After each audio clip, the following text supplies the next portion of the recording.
Hello दोस्तों, welcome back to another video. मैं आपका दोस्त संतोष पंत आपको मेडिकल बिलिंग और कोडिंग सिखा रहा हूँ यूट्यूब के माध्यम से। और आज हम अपने चैप्टर 50 पर आए हैं, जिसका टाइटल है what is क्लिया in US health care. क्लिया क्या होता है? क्लिया आईडी या क्लिया सर्टिफिकेशन, हम आज इसके बारे में जानते हैं क्योंकि काफी सारे हमारे दोस्त इसके बारे में क्वेश्चंस कर रहे हैं। तो चलिए इस टॉपिक पे आज डिस्कशन करते हैं और समझते हैं कि क्लिया क्या होता है, यूएस हेल्थ केयर में इसका इंपॉर्टेंस क्यों है। What is क्लिया?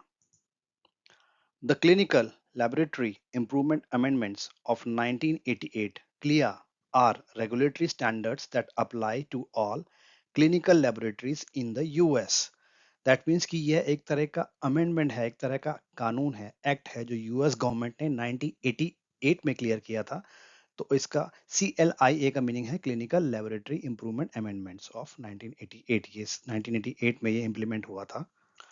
ये एक तरह का रेगुलेटरी स्टैंडर्ड था। यूएस में जितनी भी लेबोरेटरीज हैं, क्लिनिकल लेबोरेटरी जो कि ह्यूमन सैंपल से टेस्टिंग करती है और उसके रिजल्ट देती है, उनको रेगुलेशन सेट करने के लिए एक तरह का रूल रेगुलेशन बनाया गया था 1988 में।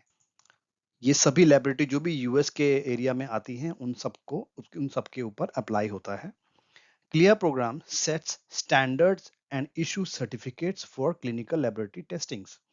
दैट मीन्स कि क्लियर प्रोग्राम जो होते हैं स्टैंडर्ड सेट करता है और सर्टिफिकेट इशू करता है। दैट मीन्स कि वह एक तरह के स्टैंडर्ड सेट करता है कि अगर आप पर्टिकुलर कोई टेस्ट कर रहे हैं तो आपको ये चीज़ें क्वालिटी मेजर पे, क्वांटिटी मेजर पे, एक्यूरेसी के मेजर पे ये चीज़ें फॉलो करनी होंगी। अगर आप फॉलो करेंगे तो आपको सर्टिफिकेट इशू होगा। अगर आप किसी भी मौके पे आपको पाया जाता है कि आपकी लैब इन सब स्टैंडर्ड्स को फॉलो नहीं कर रहा है तो सर्टिफिकेट कैंसिल भी हो सकता है। तो ये सर्टिफिकेट लेना नेसेसरी है हमारे लैबोरेटरीज को यूएस में। अगर आप लैब बिलिंग करते हैं तो आपकी लैब अगर है तो वो उनको सर्टिफिकेशन जरूरी है, अदरवाइज जो लैब टेस्टिंग के हमारे क्लेम्स होंगे वो पेयर पे नहीं करेंगे। वो आपसे क्लियर सर्टिफिकेट मांग सकते हैं। अगर आपके पास होगा तो आपको प्रेजेंट करना होगा।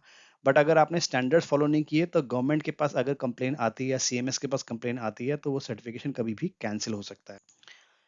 ये जो भी स्टैंडर्ड्स हैं, it is very important to set the standards, because जब हम टेस्टिंग करते हैं किसी ह्यूमन की, तो उसमें अगर हम नंबर हम गलत ले लेते हैं या परफॉर्म तरीके से नहीं करते हैं तो उसके ऊपर गलत इफेक्ट आ सकता है पेशेंट के ट्रीटमेंट के ऊपर। जैसे कि मैं आपको एग्जांपल के लिए बताता हूँ कि अगर एक पेशेंट का आपने एक ब्लड टेस्ट किया है और ब्लड सैंपल में कुछ गड़बड़ हो गई या प्रोसीजर को फॉलो नहीं किया गया, इसकी वजह से सैंपल खराब हो गया या रिजल्ट सही नहीं आया है, बहुत अबनॉर्मल रिजल्ट आया है, तो उसका ट्रीटमेंट डॉक्टर जो होते हैं वो रिजल्ट के बेसिस पे ही करते हैं। तो अगर रिजल्ट ही गलत होगा तो ट्रीटमेंट भी गलत हो जाएगा। इसलिए बहुत ही इंपॉर्टेंट है इन सब स्टैंडर्ड्स को फॉलो करना।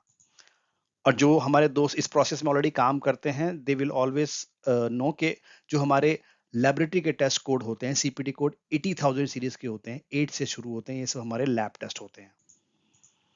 The objective of the CLIA is to ensure the accuracy, reliability and timeliness of test result। जैसे कि मैंने बताया, इसका ऑब्जेक्टिव है, CLIA स्टैंडर्ड सेट किए गए हैं रिजल्ट्स की एक्यूरेसी को मेंटेन करने के लिए, उनकी रिलायबिलिटी मेंटेन करने के लिए और टाइमलाइननेस के लिए कि ये सभी लोग सही टाइम पे इनके टेस्ट हम रिजल्ट पा सकें।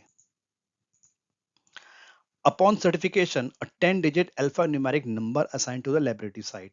अगर हम जब ये सर्टिफिकेशन के लिए अप्लाई करता है कोई लैब और सर्टिफिकेट मिल जाता है तो उनको एक 10 digit alpha numeric number issue होता है जो कि उनको अपने बिलिंग सिस्टम के अंदर यूटिलाइज करना होता है।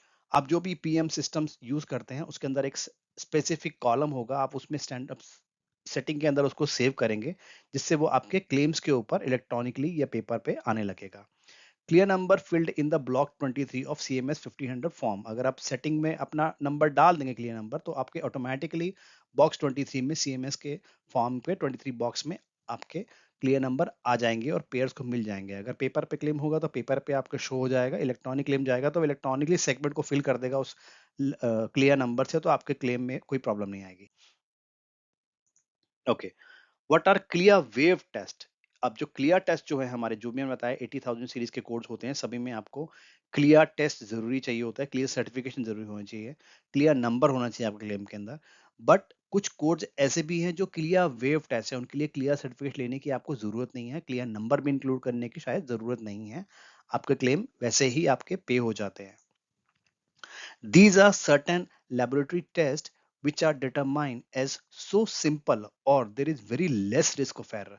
तो ये जो कोड्स हैं ये हमारे यूएस गवर्नमेंट ने ही आप कह सकते हैं या एफडीए ने या सीएमएस ने इनको सेट किया है कि ये जो कुछ टेस्ट हैं जिनके लिए आपको जरूरी नहीं है कि आपको सर्टिफिकेशन लेना है, क्योंकि बहुत ही सिंपल टेस्ट हैं और उसके अंदर एरर की गुंजाइश बहुत कम होती है। और जो ये जो टेस्ट होते हैं हमारे क्लियर वेब टेस्ट, ये नॉर्मल जो हमारे क्लिनिक्स होते हैं, सिंपल क्लिनिक्स होते हैं, या पेशेंट अपने घर पे भी कर सकते हैं। क्लिनिक्स एक नॉन लेबोरेटरी क्लिनिक जो होते हैं वो भी इनको बिल कर सकता है, क्योंकि ये बहुत सिंपल टेस्ट है, तो इनको क्लियर वेव टेस्ट कहते हैं। इनके लिए जरूरी नहीं होती है। Some testing methods for glucose and cholesterol pregnancy test along with some urine test are covered under this clear waved program. कुछ सिंपल ग्लूकोज टेस्ट होते हैं, इसमें आप सिंपल ब्लड शुगर चेक करते हैं, फास्टिंग वाला या शायद, और रूटीन वेनिपंक्चर के अंदर काफी टेस्ट हमारे हो जाते हैं।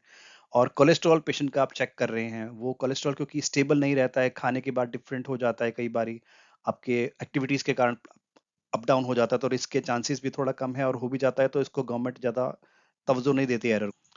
प्रेगनेंसी टेस्ट हो गए, and then some urine test भी होते हैं जो काफी सिंपल होते हैं, वो हमारे क्लियर वेव्ड टेस्ट होते हैं जिनको क्लिनिक में भी परफॉर्म किया जाता है बिना लेबोरेटरी लाइसेंस के।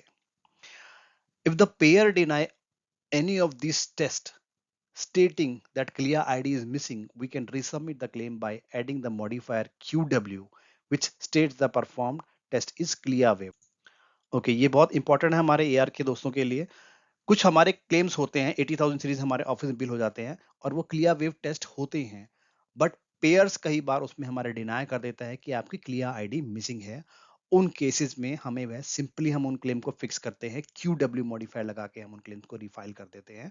क्यू डब्ल्यू मॉडिफायर का मीनिंग है that this test comes under a CLIA waived program. CLIA waived test है, इसमें आपको क्लियर के लिए सर्टिफिकेशन की आवश्यकता नहीं है।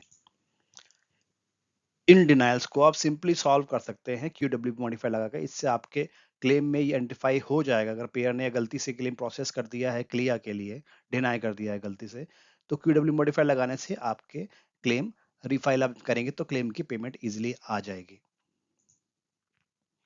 Please refer to the complete list of CLIA waived test from the link given in the video description. मैंने एक लिंक आपको इस वीडियो के डिस्क्रिप्शन में दे दूंगा, जिसके अंदर आपको मिल जाएंगे वह सीपीटी कोड जो क्लियर वेव टेस्ट है, जिनमें आप क्यूडब्ल्यू लगा सकते हैं। लेकिन जो कोड आपके क्लियर वेव नहीं है उनमें आप क्यूडब्ल्यू नहीं लगा सकते हैं, उससे आपके क्लेम में कोई इंप्रूवमेंट नहीं होगी। बट अगर इस लिस्ट में जो क्लेम्स सीपीटी कोड्स आए हुए हैं लैब के, वो सभी में आप क्यूडब्ल्यू मॉडिफाई लगा के फाइल कर सकते हैं।